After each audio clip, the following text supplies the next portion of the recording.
إنا أنزلناه قرآنا عربيا لعلكم تعقلون. بسم الله. السلام عليكم ورحمة الله وبركاته. وعليكم السلام ورحمة الله وبركاته.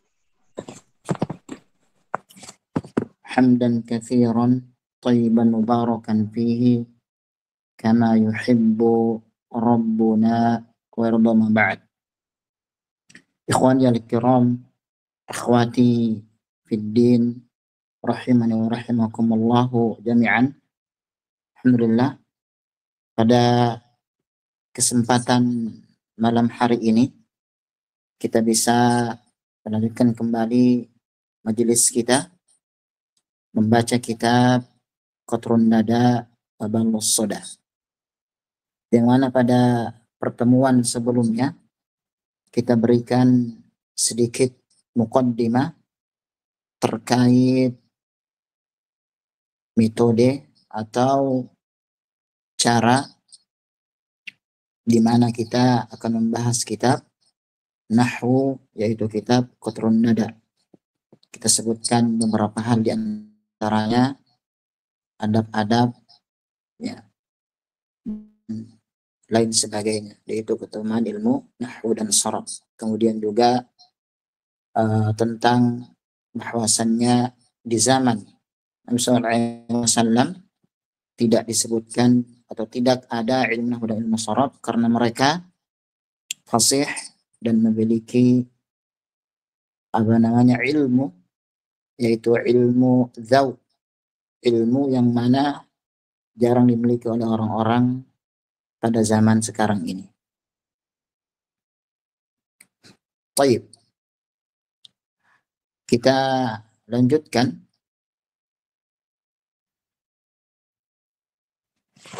Nah,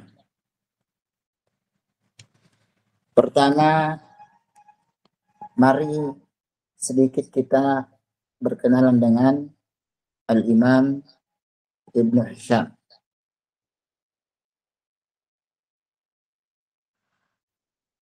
Biografi Al-Imam Ibnu Hisham rahimahullahu ta'ala, nama dan nasab beliau. Baik. Beliau adalah Al-Imam Al-Allamah Abdullah bin Yusuf bin Ahmad bin Abdullah bin Hisham Al-Ansari Al-Misri Al-Khajrazi Al-Syafi'i Al-Hambali, bergelar Jamaluddin. Kunyanya adalah Abu Muhammad, dan Muhammad ini adalah anaknya yang paling besar. Baik. Di sini beliau mendapat gelar atau laqab adalah Al-Imam Al-Allamah.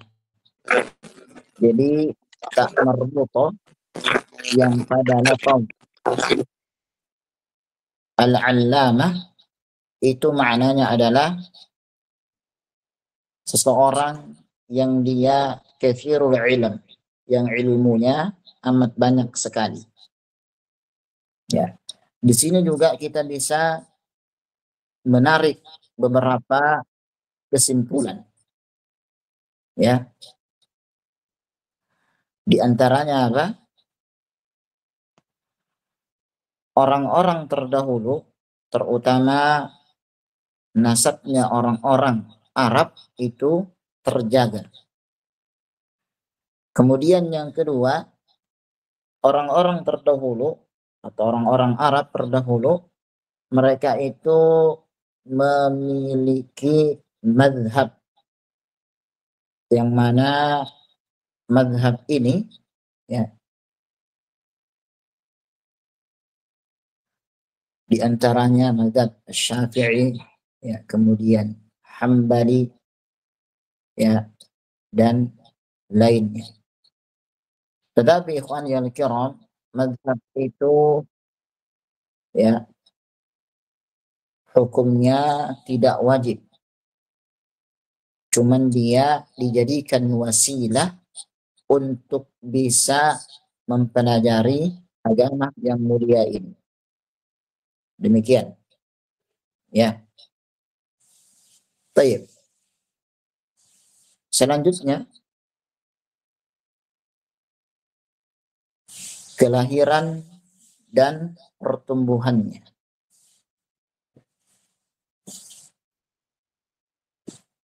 Baik. Ibnu Hisham dilahirkan di Kairo pada bulan Zulqa'dah tahun 708 Hijriyah atau bertepatan dengan 1306 Masehi. Ya. Puan. Kemudian beliau tumbuh di sana, beliau mempelajari banyak ilmu pada masanya berupa nahwu, sharaf, fikih, qiraat, tafsir, adab, dan lughah di hadapan para masyayikh pada zamannya dengan penuh kesabaran. Baik.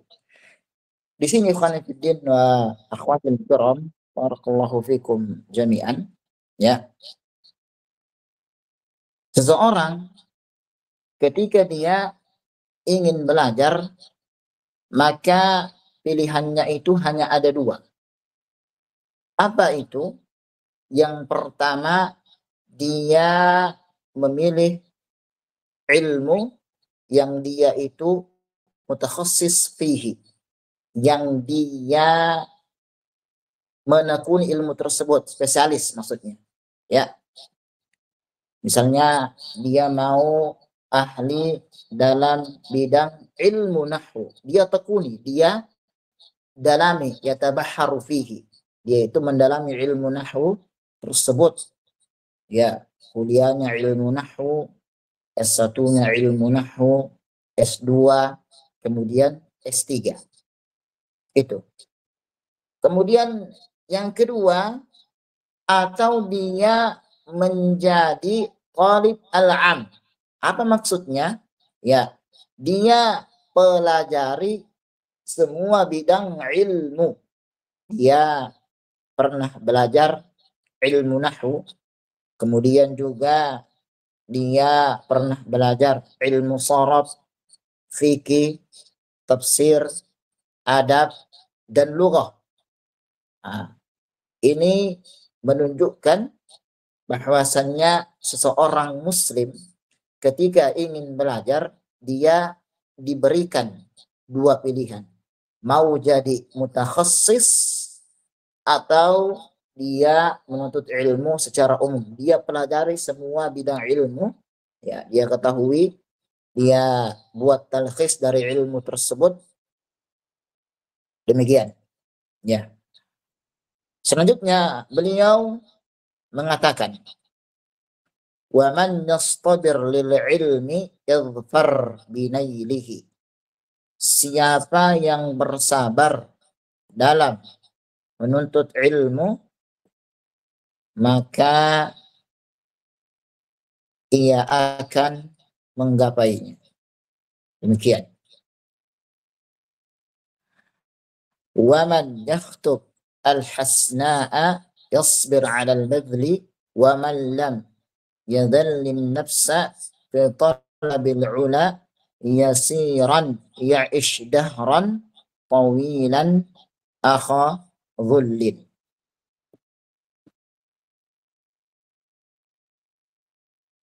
Siapa yang ingin meminang kebaikan, hendaklah bersabar dalam pengorbanan.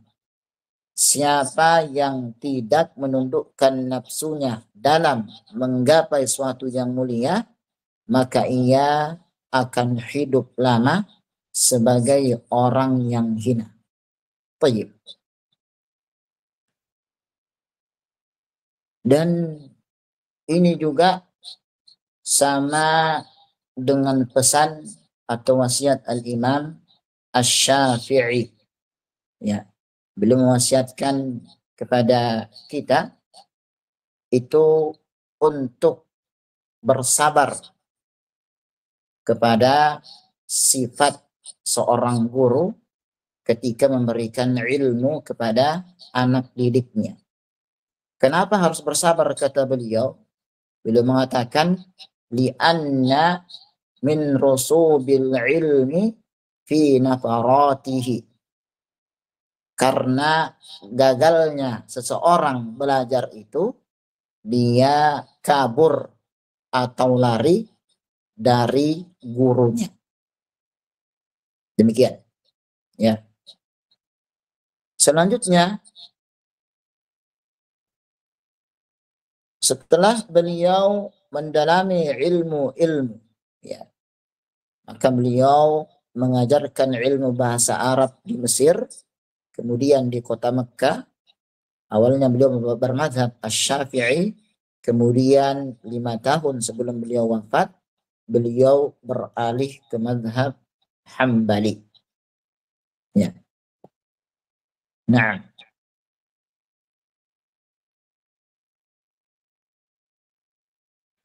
baik. Afan sebelumnya, suara anak jelas? Jelas, Ustaz. Baik. Kemudian yang lainnya, Afan, ikhwan akhwat yang lainnya. Jelas, Ustaz. Khair. Baik. Selanjutnya kita lanjutkan.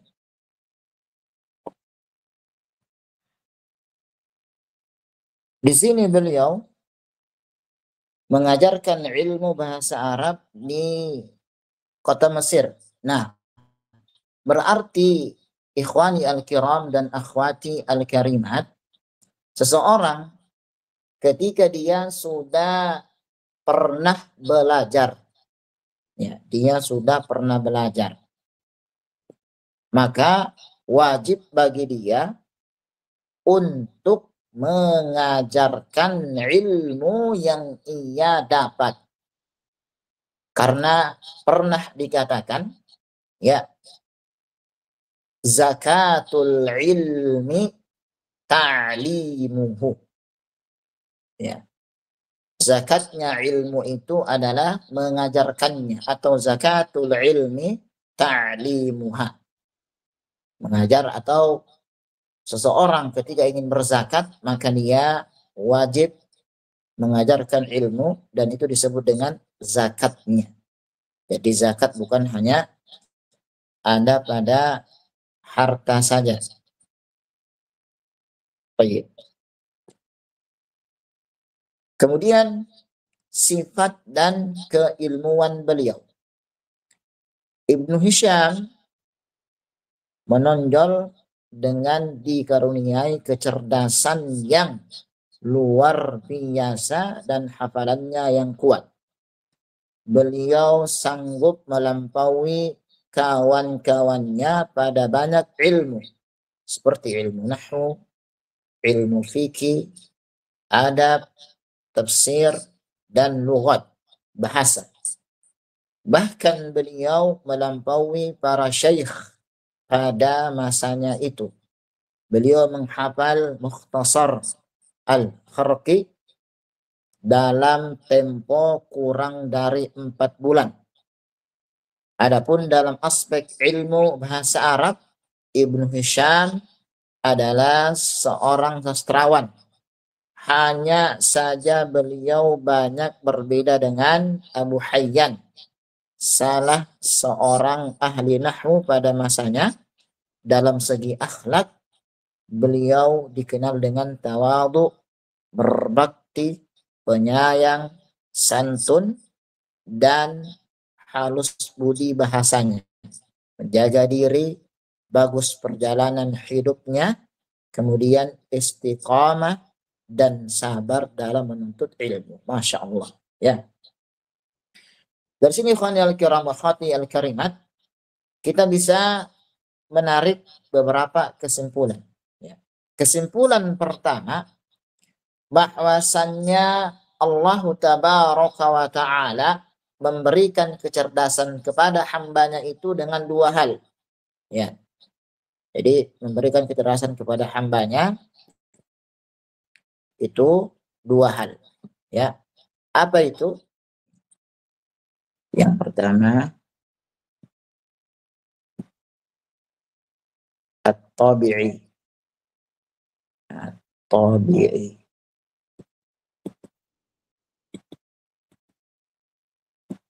Yang kedua, adi. Ya. Baik. Tulisannya Masya Allah ya. Afwan. Seperti cakar ayam. Yang penting antum paham ya. Baik. Ingat, yang pertama ini ya. Ini at-tabi'i itu maksudnya kecerdasan yang memang Allah Jalla Jalaluhu berikan kepada hambanya semenjak ia baru lahir. Dan ini Allah berikan kepada semua hambanya dari kalangan para ulama. Di antaranya Al-Imam Asy-Syafi'i, Al-Imam Ahmad, kemudian beliau Al-Imam Ibnu Hisham. Ya. Imam Syafi'i disebutkan dalam sebagian diwannya atau sebagian kitab. Para ulama mengatakan beliau kalau misalnya pergi ke pasar, itu telinga beliau tutupi dengan kapas.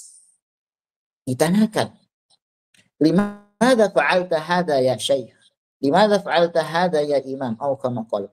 Kenapa sampean menutup telinga sampean ketika sampean pergi ke pasar?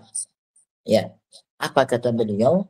Li'annani akhaf an ahfadha kulla ma qalahu ahlus suq atau kama qala. Karena saya takut ketika kapas ini tidak berada di telinga anak, telingaku kata beliau, saya takut menghafal semua yang diucapkan oleh ahlus suq, orang yang berjualan di pasar. Kenapa?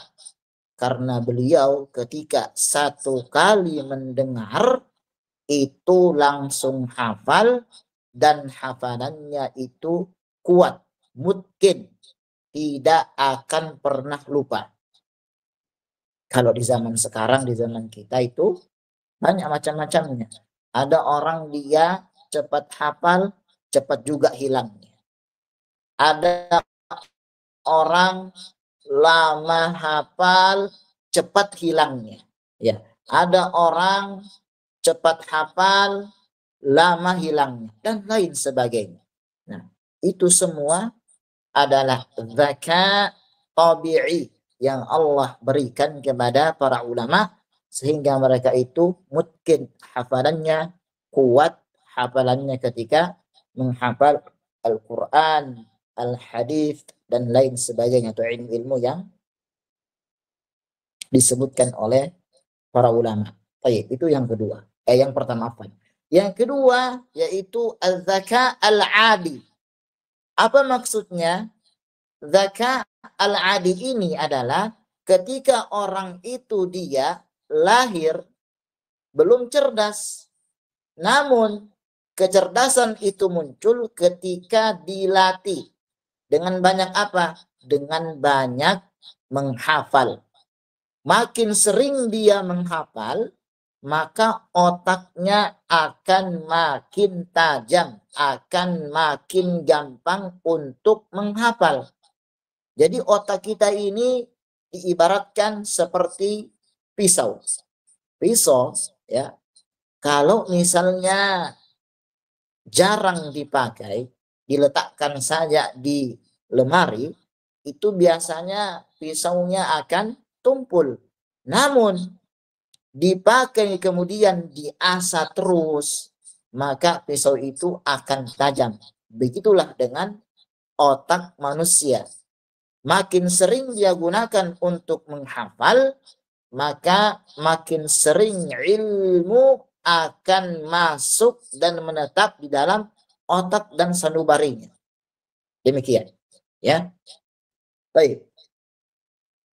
Kemudian selanjutnya, ya, yang ketiga dari kalam ini, dari kalam tentang sifat dan kalimat beliau, kita juga bisa menarik kesimpulan. Yang ketiga apa? Yang namanya ilmu itu amdalnya bil hifdhi. Ilmu itu lebih mulia atau lebih utama dengan hafalan. Nah, jadi ini nanti ada matanya dihafalkan. Cuman ya, Anda tidak mewajibkan untuk disetorkan kepada Anda. Silakan antum ya, dan juga para akhwat, ikhwan dan akhwat, tafadhal ya. Antum bisa menghafalkan, kemudian bisa juga setorkan kepada temannya dan lain sebagainya. Ya, karena ilmu itu adalah bil hifdhi. Makanya pernah disebutkan ya, oleh salah seorang guru kami, yaitu Dr. Tahir. Beliau mengatakan, wa illam tahfazil ilma falasta bi syai'in. Jika engkau tidak menghafal ilmu, maka pada hakikatnya engkau bukan siapa-siapa, atau kamu itu enggak ada apa-apanya. Ada sebuah kisah yang amat indah yang ingin Ana sebutkan di sini, yaitu disebutkan ada seorang guru, ya, seorang guru yang dia sudah mempersiapkan materinya, dia tuliskan materinya. Dia tuliskan materinya, tapi sayangnya materi ini sama sekali dia tidak hafal, atau dia tidak menghafal sebagian materinya. Hingga akhirnya apa yang terjadi? Anaknya, yang namanya anak ini kan kita tidak tahu, ternyata dia ambil kertas tersebut, kemudian dia masukkan ke dalam air, dan kertas itu sobek, sedangkan ustadznya yang ingin menyampaikan materi, yaitu bapaknya ini, sedang tidur. Apa yang terjadi ketika tiba waktunya untuk mengajar? Ternyata dia marah besar, marah kepada anaknya, padahal anaknya nggak tahu apa-apa, anaknya masih kecil. Dia memarahi anaknya tersebut, padahal yang harusnya dia marahi adalah dirinya sendiri. Kenapa? Kenapa saya tidak menghafal poin-poinnya agar saya bisa menyampaikan ilmu tersebut? Nah, itulah ya. Dan juga disebutkan al-ilmu fis sudur, laisa fis sutur. Ilmu itu ada dalam sanubari, dalam hafalan, bukan hanya ditulis saja. Memang afdal ditulis, namun asalnya ketika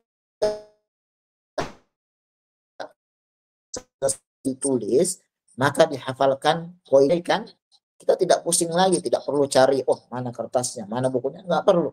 Demikian ya. Baik. Selanjutnya adalah para guru dan murid-murid beliau ya. Baik. Nah, para guru dan murid-murid beliau ya.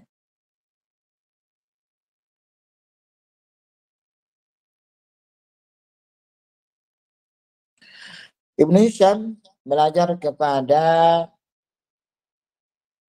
para ulama pada masanya ya. Dan ilmu bahasa Arab, fikih, hadis, tafsir, dan qiraat. Nah, demikian. Ini menunjukkan bahwasannya seseorang ketika ingin belajar sebuah ilmu, maka hendaknya ia belajar dengan seorang muallim, seorang guru. Al-Imam Asy-Syafi'i ya, beliau pernah mengatakan pada diwannya, pada sebagian kitab beliau mengatakan apa? Ya akhi, lan tanalal ilma illa bisittatin sa'andika an tafsiliha bibayan.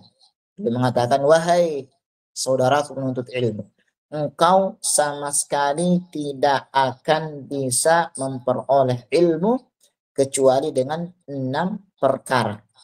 Wa minha, diantaranya adalah wasuhbatu ustadzin, yaitu belajar bersama guru. Ya, karena terkadang ketika kita belajar sendiri itu banyak hal yang tidak bisa kita pahami kecuali kita bisa meminta tolong ya, kepada guru kita untuk memberikan syarat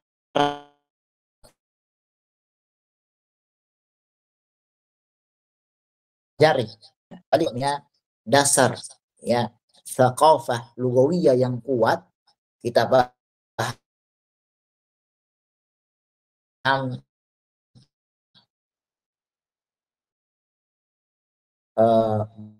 banyak kosakata bahasa, ingin membaca kitab ini para ulama, maka tafadhal silakan, yaitu sama dengan guru, bahasa sama dengan orang Arab kita itu mah anak sarang ajar bernya itu memang ahli di dalam baik. Nah, di sini beliau menyebutkan ya, di antara guru beliau adalah yang pertama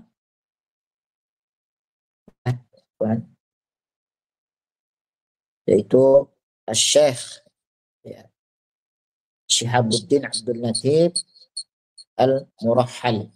Kunyanya adalah Abu Faraj Ibnu Hisham. Belajar dengan beliau itu melazimi ilmu nahwu. Demikian. Ya. Baik, kemudian yang kedua Syekh Syamsuddin Muhammad bin Numair yang dikenal dengan Ibnu As-Siraj. Ibnu Hisham belajar ilmu qiraat dari beliau. Yang ketiga adalah Syekh Tajuddin Ali bin Abdullah At-Tibrizi. Ya, beliau belajar mempelajari syarah al-isyarah ya, darinya satu kitab yang membahas tentang ilmu nahwu juga. Demikian. Ya. Kemudian yang keempat ya,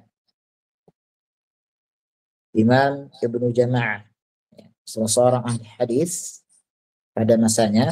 Beliau belajar ilmu hadis darinya Imam Abu Hayyan An-Nahwi, seorang ilmu nahwu yang unggul pada masanya. Nah, ini adalah guru-guru beliau ya, guru-guru beliau ada 4 orang, dan bukan cuma 4 ini saja ya, para ulama menyebutkan banyak. Ini kita ringkas 4 saja sebagai ziyadah umat. Bagi yang sudah tahu ini sebagai murajaah, bagi yang belum tahu alhamdulillah ini merupakan ziyadatul ma'lumat. Baik. Selanjutnya ini disebutkan di sini adalah murid-murid Al-Imam Ibnu Hisham, di antaranya Muhibbuddin Muhammad ya, putra Ibnu Hisham, kemudian Syekh Jamaluddin Ibrahim bin Muhammad Al-Lakhami, kemudian Sirajuddin Umar bin Ali Ibrahim bin Muhammad An-Nahwi. Ya. Kenapa kok kita dianjurkan untuk memiliki guru dan memiliki murid?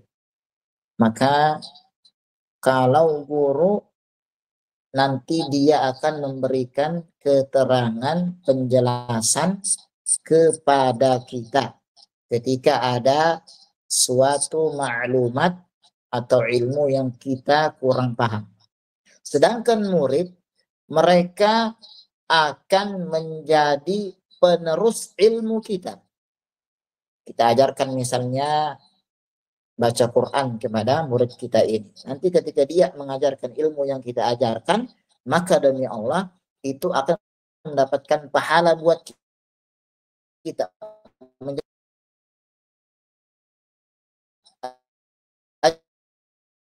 Ajrun jarin, pahala yang pada akan qadarullah meninggal dunia, maka itu akan menjadi pahala penerang kubur kita nantinya. Oleh karena itu, muslim itu kalau tidak menjadi seorang muallim, maka dia menjadi seorang talib. Tidak menjadi guru, maka dia menjadi murid, yaitu menyampaikan sesuatu atau mendengarkan penyampaian. Itu ya, khairun nas anfa'uhum linnas. Manusia yang paling baik adalah yang bermanfaat untuk manusia yang lainnya. Apalagi mengajarkan ilmu atau belajar ilmu, itu dua-duanya Masya Allah ya, mendapatkan bonus dari Allah Subhanahu wa Ta'ala, bonus pahala. Apalagi dua-duanya dikumpulkan, dia belajar, dia juga mengajarkan ilmu. Nah, dan insya Allah Ta'ala, ana yakin para ikhwah, para akhwat di sini merupakan guru-guru semuanya. Ya, jadi nanti ketika kita sudah masuk di dalam lub Alkitab, isi kitab, ana minta kita sharing-sharing, ya, berbagi maklumat. Jadi nanti ketika ana tanyakan bagaimana menurut antum, jadi kita tukar pendapat, ya. Jadi jangan hanya diam baik, diam 1000 bahasa. Ana mau kita itu as-su'al wal jawab, tanya jawab nantinya insyaallah taala. Baik. Selanjutnya di sini disebutkan mazhab al-Imam Ibn Hisham, ya. Nah, Ibn Hisham adalah seorang yang alim dan wara, ya, yang berilmu kemudian wara, ya.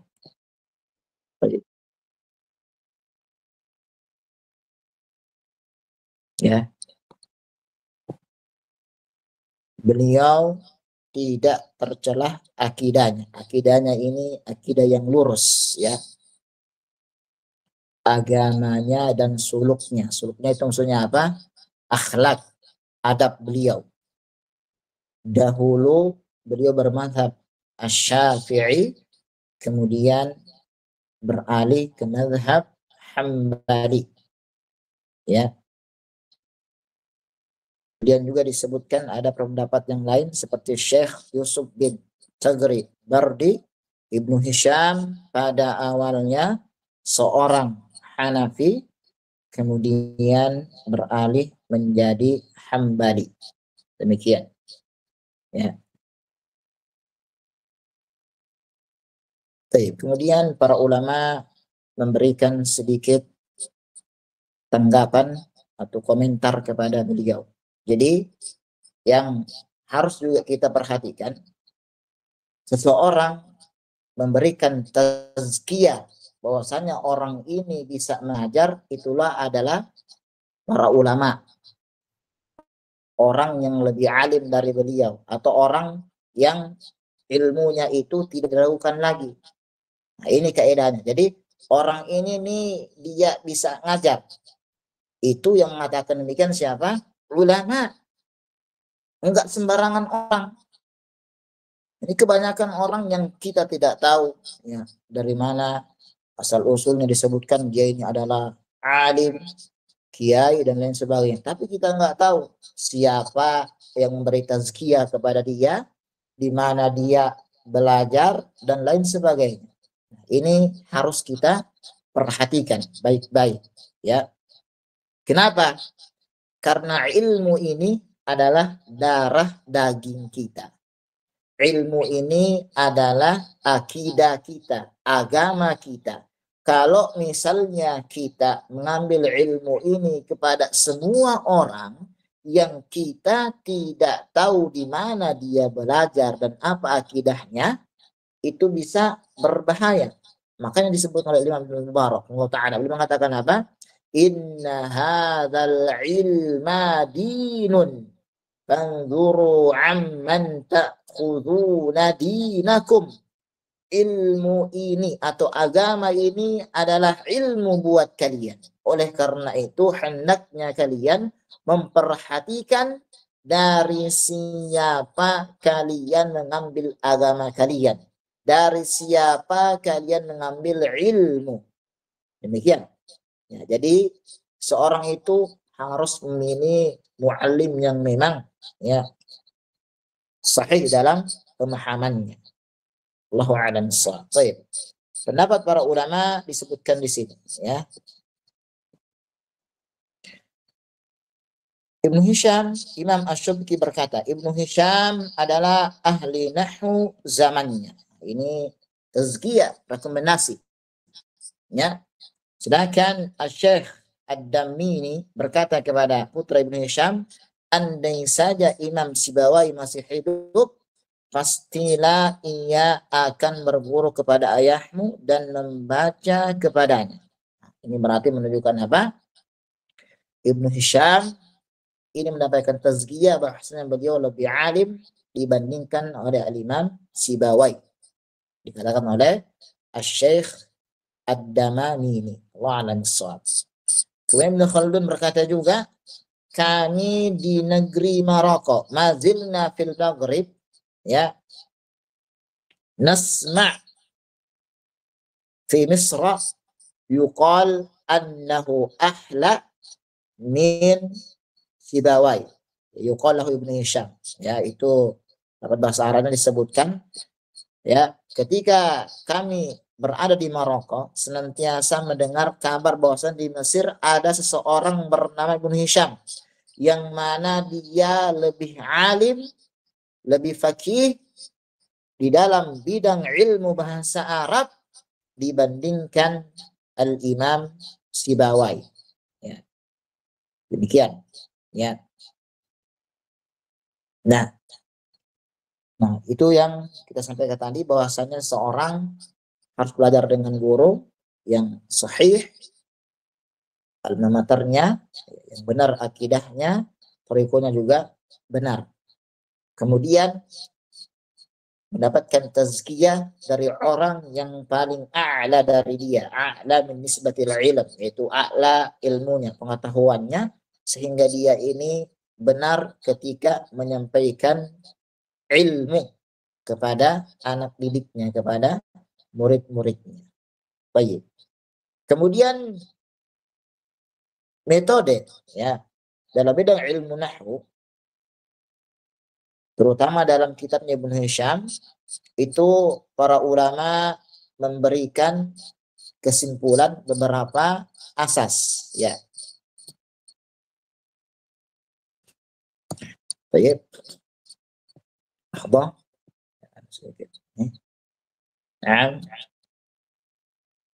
Apa metode itu? Yang pertama adalah menjadikan Al-Quran sebagai sumber pertama serta asas dalam membangun kaidah nahwu dan tasheeh uslub bahasa Arab. Uslub itu kaidah ya, atau cara ketika menyampaikan bahasa Arab. Nah, ya. Jadi sumber atau dalil, argumen yang paling kuat itu adalah Al-Quran, kemudian setelah itu adalah Al-Hadis. Nah, demikian. Ya. Jadi kalau misalnya dalam Al-Quran dia seakan-akan zahirnya itu kaedahnya salah, pertentangan dengan kaidah nahwu, maka hal yang paling pertama untuk kita yakini kaidah nahwu itu kurang tepat. Yang sahih adalah Al-Quran. Kenapa? Karena kaidah nahwu itu diambil dari Al-Quranul Karim. Ya, kalau misalnya terkadang kita dapati di Al-Quran itu misalnya ada lafaz min qablu wa min ba'du. Min qablu wa min ba'du. Ya, silakan kita tahu kaidahnya apa? Min merupakan huruf jar yang fungsinya adalah memajrurkan, menjadikan majrur kalimat setelahnya. Lah ini kok qablu menjadi dhamma. Pada ayat yang lain disebutkan min qabli ayyatamassa. Nah, ini kok min qabli, itu tadi min qablu. Ini menunjukkan apa? Ada kaidah-kaidah yang mana hal tersebut sudah dijelaskan oleh para ulama. Jadi kalimat qablu sama ba'du itu dia mabni dengan dhamm, mabniyun 'ala dhamm. Ini namanya 'ala dhammi, bukan 'ala dhammati, tapi 'ala dhamm. Kenapa? Karena kalau kita mengatakan mabniyun 'ala dhammati itu salah. Ad-dhammah itu alama fi ism mu'rab, ismil mu'rab. Jadi dhammatun itu tanda untuk isimnya mu'rab. Tapi kalau dhammun itu tanda untuk isim yang mabni. Jadi kalimat atau lafaz qablu sama ba'du dia mabniun 'ala dhamm. Kenapa dia mabni? Karena mahdzuf, dibuang mudhaf ilainya. Kalau mudhaf ilainya itu muncul, maka dia menjadi fathah. Contoh misalnya kita mengatakan mata satadhhab ila Surabaya, sa'adhhabu qablu. Nah, mudhaf ilainya dibuang, sa'adhhabu qablu. Ditanya, qablu mag? Ya. Qablal maghrib. Qablal maghribi. Ketika mudhafun ilainya kita datangkan, maka pada saat itu yang asalnya dia mabniyun 'ala dhammi menjadi mu'rab dengan fathah. Jadi qablal maghribi. Kalau maghribnya hilang, qablu. Ba'dal isya'i. Kalau isya'nya hilang menjadi apa? Ba'du. Nah, demikian. Ya. Itu diantara beberapa kaidah yang berkaitan dengan lafaz qablu dan ba'du. Baik, selanjutnya disebutkan di sini ya. Bersandar pada sebagian qiraat untuk membangun sebagian kaidah nahwu. Kemudian juga berdalil dengan hadis-hadis Nabi sallallahu alaihi wasallam yang mulia, kemudian syair ya dari bahasa Arab ya. Karena beliau adalah spesialis nahwu, ada beberapa syair yang tidak bisa dijadikan hujjah. Adapun Ibnu Hisham terkadang membawakan beberapa syair semacam ini untuk menjelaskan kekeliruan struktur bahasa Arab dalam syair tersebut. Nah, jadi berarti ya dari sini kita bisa menarik 3 kesimpulan. Apa itu? Asas atau sumber pertama untuk dijadikan argumen kuat ketika membangun prinsip nahwu dan shorab adalah Al-Quran dan Al-Hadis. Ini yang pertama. Asas yang kedua yaitu menggunakan dalil tentang qiraat, bacaan-bacaan di dalam ilmu nahwu dan ilmu shorab. Kemudian yang ketiga yaitu menggunakan syair-syair lughawi bahasa Arab. Nah, jadi ini ada 3 asas ketika seseorang ingin menjadikan hujjah di dalam ilmu nahwu dan ilmu shorab. Baik, disebutkan di sini ya. Beliau tidak terikat dalam mazhab nahwu tertentu. Karena mazhab nahwu itu kan ada Basra sama Kufah, Basriyun sama Kufiyun. Ya, demikian. Dalam nahwu dikenal mazhab besar ada Basra sama Kufah, serta ada beberapa mazhab yang lainnya. Secara umum beliau banyak bersandar pada mazhab Basra, hanya saja beliau juga mengambil mazhab Kufah atau bahkan mazhab-mazhab lainnya. Manakala beliau memandang dalil mereka lebih kuat dari ulama mazhab Basrah. Jadi itu dikembalikan kepada hujjah atau argumen yang ada pada ulama dalam ilmu nahwu. Disebutkan di sini ya, yaitu karya-karya Imam Ibn Hisham. Beliau menulis beberapa karya, beberapa kitab. Ya, disebutkan ada sekitar 50-an kitab yang beliau tulis. Ya, dalam puluhan kitab, sebagiannya dikenal ya namanya, karena ada juga yang tidak dikenal namanya disebabkan hilangnya manuskrip kitab tersebut. Ya, kemudian yang dikenal sampai kepada kita, kemudian juga sudah diterbitkan karya-karya beliau. Ya, diantaranya apa? Yang pertama adalah al-i'rab al-qawaid. Ya, i'rab al-qawaid fi ilmu nahwu, yaitu al-i'rab an qawaid al-i'rab. Kemudian qatrun nada pada nusar yang insyaallah kita bahas, iqamat ad-dalil al-sihhat al-tamthil wa usul at-ta'wil awdah al-masalik. Ya, ini ya, kitab-kitab karangan beliau. Risalah fi ahkam lawahatta kifayah ta'rif fi ilmi at-tasrif al-kawakib ad-durriyah, masail fi i'rab al-Quran, kemudian syarah qatrun nada. Jadi yang kita akan bahas adalah matanya. Itu ada syarahnya, di antaranya apa? Ta'jilun nada bi syarhi qatrin nada, itu syarahnya. Ini insyaallah taala akan kita bahas secara ringkas masalah ilmu nahwu pada kitab qatrun nada. Baik. Ya. Kemudian beliau wafat, ya, meninggalnya beliau. Nah, ini menunjukkan bahwasannya kullu nafsin dha'iqatul maut. Ya, seorang akan meninggal dunia. Jadi sebelum meninggal maka dia menyiapkan bekalnya berupa ilmu, ya, agar nanti itu bisa memberikan manfaat ketika dia berada di dalam kuburnya. Ya, demikian. Ibnu Hisham Al-Ansari wafat pada hari Kamis malam Jumat pada bulan Dzulqa'dah tahun 391 Hijriah, bertepatan dengan 1360 Masehi. Beliau dikebumikan setelah salat Jumat di pemakaman As-Sufiyah di luar Bab An-Nasr Qaira. Ya, demikian. Diambil dari kitab Dr. Emil Badi Ya'qub dan tahqiq kitab Syarh Qatrun Nada wa Balus Sada. Baik, barakallahu fikum. Ya. Nah, ini mungkin yang bisa kita bahas dan sampaikan. Masih ada pembahasannya, namun waktu sudah menunjukkan untuk kita istirahat.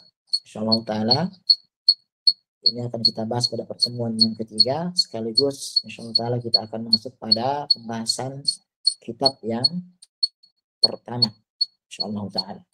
Baik, sebelum kita akhiri dan kita tutup, maka dipersilahkan bagi ikhwan dan akhwat yang ingin bertanya. Barakallahu fikum. Dan kalau misalnya ingin bertanya langsung silakan tanyakan di grup. Tapi syaratnya masalah tentang kaidah bahasa Arab. Tentang kaidah bahasa Arab. Allahu a'lam bishawab. Silakan, ada yang ditanyakan? Menambahkan waktu 2 menit. Fadhal.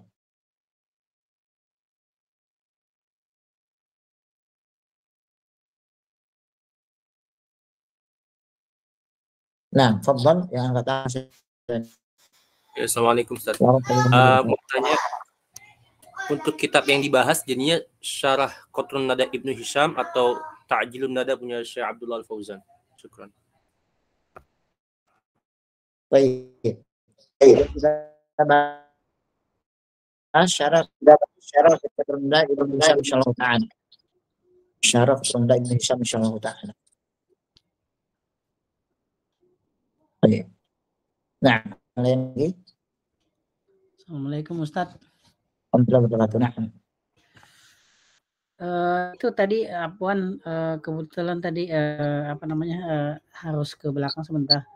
Kalau misalnya ada huruf jar ya, misalnya kan kalau huruf jar mestinya kan setelahnya ini ya kasroh ya. Misalnya, tapi kalau di Al-Quran kan suka ada kobel ya gitu ya. Jadi bukan mingkobli tapi bukan mingkobli tapi mingkoblu. Itu tadi kenapa Ustaz ya?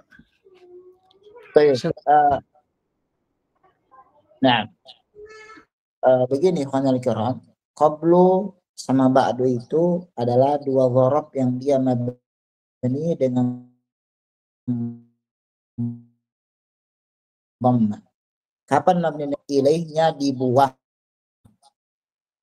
Tapi kalau ilaihnya maka menjadi ba'dal maghribi.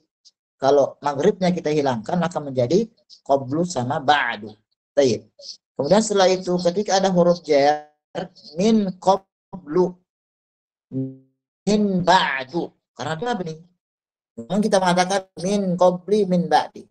Kata min ba'di, kalau misalnya mudhaf ilaihnya kita munculkan lagi min qablil maghribi min ba'dil isya'i. Jadi itu tergantung pada mudhafnya. Kalau mudhafnya dihilangkan maka mabni dengan dhamma. Ada jar atau enggak ada tetap mabni dengan dhamma. Ada dia dengan kasrah min qablil maghribi min ba'dil isya'i. Demikian Allah misal. Baik. Ustaz izin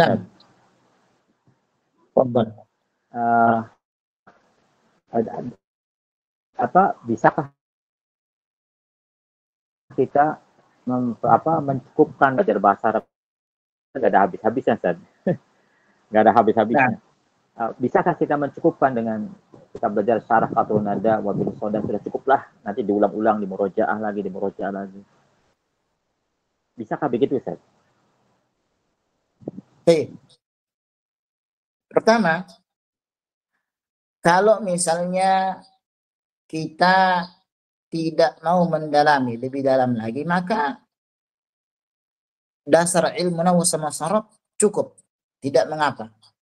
Ya. Namun kalau misalnya kita ingin meluaskan lagi, maka kitab-kitab ulama dalam nahwu itu ada tingkatannya. Misalnya Nahwul Wadhi, kemudian Alfiyah bin Malik, kemudian Syarah Qatrun Nada, kemudian kitab-kitab yang lainnya.